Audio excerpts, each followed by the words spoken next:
지난 시간에는 다크서클의 원인에 대해 말씀드렸습니다. 첫 번째는 눈밑이 패여서 그림자가 생기는 것, 두 번째는 혈관이 비치는 것, 세 번째는 색소 침착이 생기는 것이라고 말씀드렸습니다. 이번 시간에는 그 원인에 따른 해결 방법을 이야기해 보겠습니다.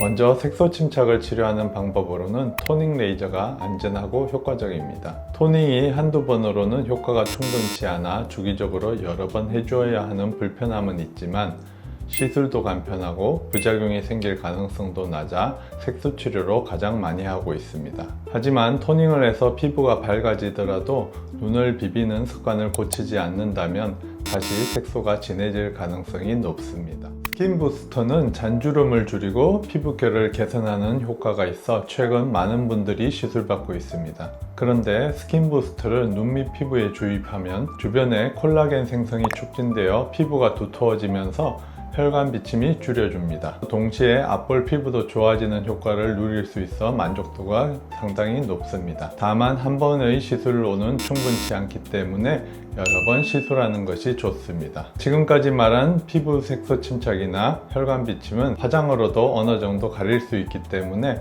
이런 문제만으로는 병원에 오시는 경우가 많지 않습니다. 보통 진료실에서 화장을 해도 잘 가려지지 않아요 라는 말을 자주 듣는데 이 말에서 색깔 문제가 아니라 굴곡으로 인한 그림자가 생기는 것이 문제라는 것을 추측할 수 있습니다. 그림자를 없애기 위해서는 결국 튀어나온 부분을 잘라내어 높이를 낮추거나 피어있는 부분을 채워 넣어 높이를 높여야 합니다. 먼저 튀어나온 부분을 잘라내기 위한 방법으로 눈밑 지방 제거 혹은 눈밑 지방 재배치라고 하는 수술을 많이 하기도 했습니다. 그런데 수술을 하더라도 눈밑은 나이가 들면서 지속적으로 변하는 곳이기 때문에 영구적으로 유지되지 않고 보통 5년에서 길어야 10년 정도 유지됩니다.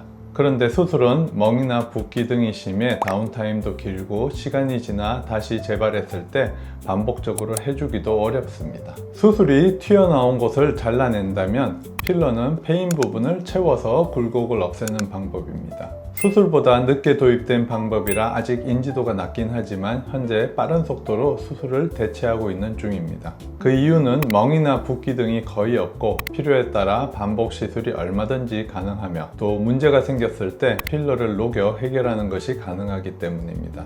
일반적인 필러보다 시술하기 어려운데 그 이유는 피부 얕게 넣기 때문에 섬세하고 골고루 펴서 넣지 않으면 모양이 울퉁불퉁해지고 필러가 뭉치게 되면 피부 밑에서 부르스름하게 비쳐 보여 오히려 다크서클이 심해지는 등 시술자의 실력에 영향을 많이 받기 때문입니다. 사용하는 필러 특성도 입자가 고우면서도 잘 비치지 않아야 하는 등 까다롭게 선택해야 합니다. 시술 방법도 다른 필러 시술처럼 일정하게 정해진 패턴이 있는 것이 아니라 패인 모양에 따라 시술해 주어야 하는데 사람에 따라 눈밑 모양도 다양하기 때문에 개인별 맞춤 시술을 해야 합니다. 생긴 모양에 따라 너무 많이 넣어도 안 되고 너무 적게 넣어도 안 되므로 시술 용량도 미리 정해놓고 할 수 없습니다.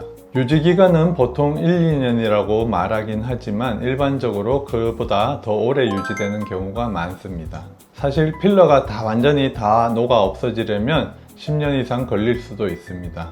하지만 어느 정도 줄어들면 굴곡이 다시 생기므로 재시술을 해야 하는 경우가 많습니다. 시술 시간은 10분에서 20분 정도 걸리지만 마취가 필요하고 정교한 시술이므로 총 1시간 정도는 필요합니다. 필러 중에서 가장 통증이 적은 편에 속하므로 연고 마취만으로도 충분히 시술할 수 있습니다. 눈밑 굴곡진 부분을 해결하는 방법으로 수술적인 방법과 필러 이렇게 두 가지가 있는데 어떤 방법이 더 좋을지 궁금해 하실 겁니다. 간단히 말씀드리자면 나이가 젊은 분들은 필러가 유리하고 나이가 많으신 분들은 수술해야 하는 경우가 많습니다. 나이 든 분들은 전체적인 탄력이 감소하면서 눈밑 지방을 잡아주는 조직이 느슨해져서 돌출되는 경우가 많은데 이런 돌출은 필러만으로는 교정이 어렵고 수술적인 제거가 효과적인 경우가 많습니다. 이에 반해 나이가 젊은 분들은 눈밑 지방이 진짜 튀어나오는 경우는 드물고 줄어들고 눈물고랑이 깊어지면서